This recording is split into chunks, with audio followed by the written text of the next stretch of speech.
ओम शांति। मीठे बच्चे, जब भी समय मिले तो एकांत में बैठ सच्चे माशूक को याद करो, क्योंकि याद से ही स्वर्ग की बादशाही मिलेगी।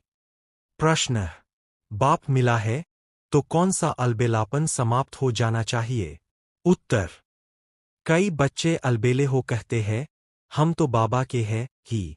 याद की मेहनत नहीं करते, घड़ी घड़ी याद भूल जाती है। यही है अलबेलापन।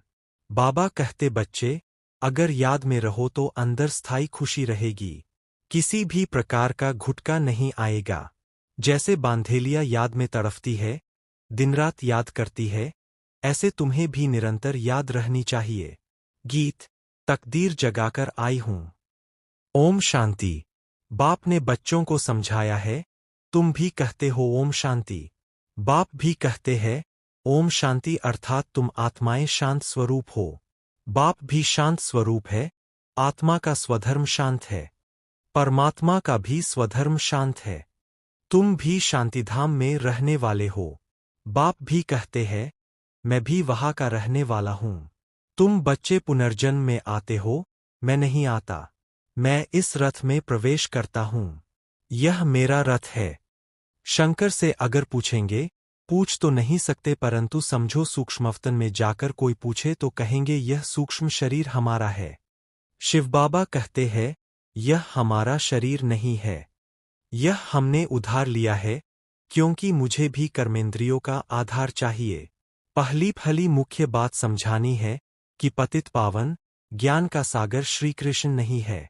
धारणा के लिए मुख्य सार: 1. हर कार्य करते हुए आत्माभिमानी बनने की प्रैक्टिस करनी है। देह का अहंकार समाप्त हो जाए, इसके लिए ही मेहनत करनी है। 2. सत्युगी राजाई के लायक बनने के लिए अपने मैनर्स रॉयल बनाने हैं। पवित्रता ही सबसे ऊंची चलन है। पवित्र बनने से ही पवित्र दुनिया के मालिक बनेंगे। वरदान: करण क्रावनहार की स्मृति द्वारा सहजयोग का अनुभव करने वाले सफलतामूर्त भव। कोई भी कार्य करते यही स्मृति रहे कि इस कार्य के निमित्त बनाने वाला बैकबोन कौन है। बिना बैकबोन के कोई भी कर्म में सफलता नहीं मिल सकती, इसलिए कोई भी कार्य करते सिर्फ यह सोचो मैं निमित्त हूं, कराने वाला स्वयं सर्वसमर्थ बाप है। यह स्मृति में रख कर्म करो तो सहज योग की अनुभूति होती रहेगी। फिर यह सहजयोग वहां सहज राज्य कराएगा। यहां के संस्कार वहां ले जाएंगे। स्लोगन: इच्छाएं परछाई के समान है, आप पीट कर दो तो पीछे पीछे आएंगी। ओम शांति।